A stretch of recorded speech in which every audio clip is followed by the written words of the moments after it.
sugat ay agad naghihilom. May mga sakit na tahimik lang tumitibok.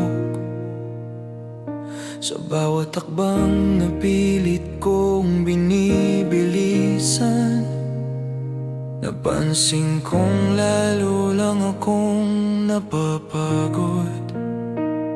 Sanay akong mauna sa laban ng buhay, laging handang sumugal kahit walang kasiguruhan.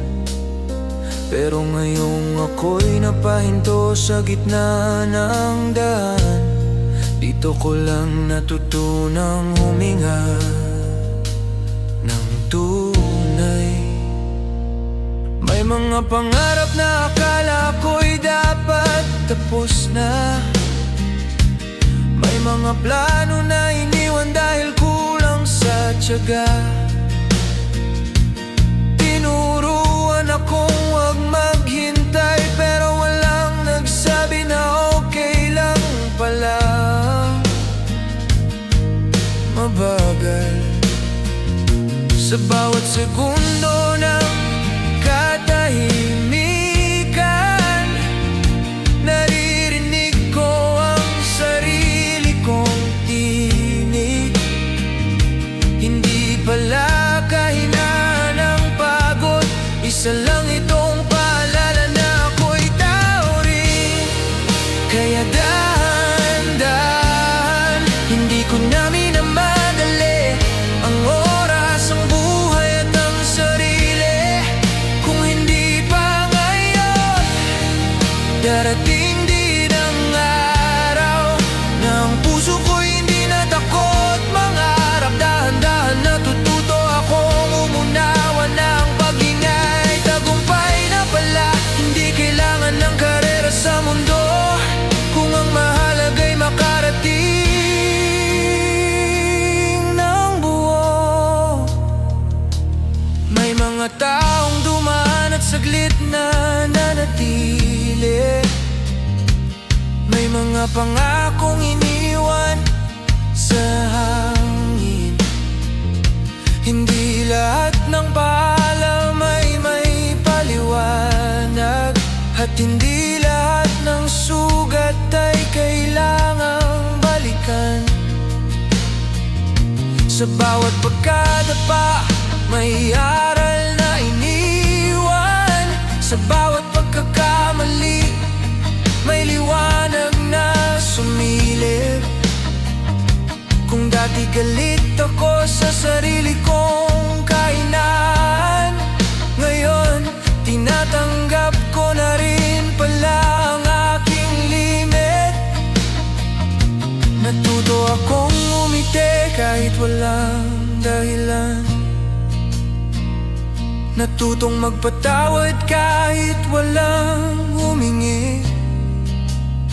Dahil minsan ang kalayaan ay nagsisimula kapag binitiwan mo ang bigat ng kahapon.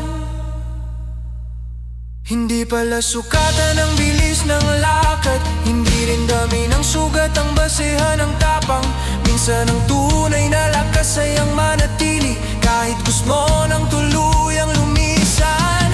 Kaya dahan-dahan, hindi ko na minamadali ang oras, ang buhay at ang sarili.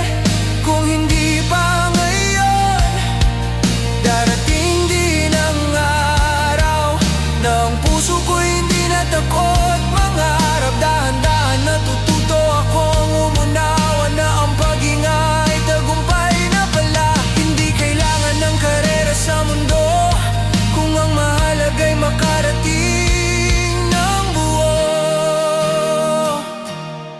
Kung sakaling dumating ang gabing mabigat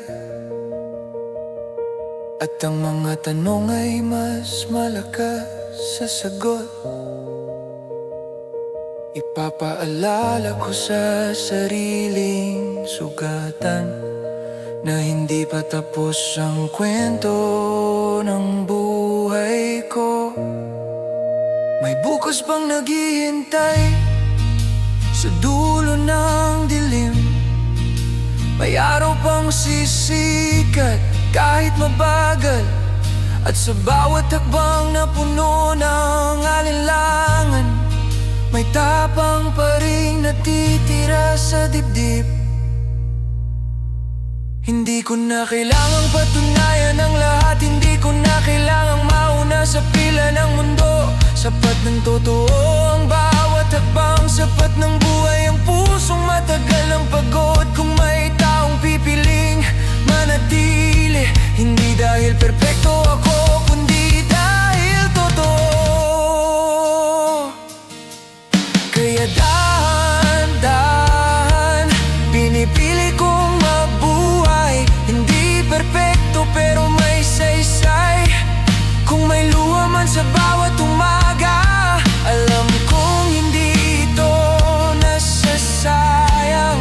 Dahan-dahan hinahabi ang bukas mula sa piraso ng kahapon at ngayon, at sa huli kapag ako'y nakarating, alam kong buo pa rin ang puso ko.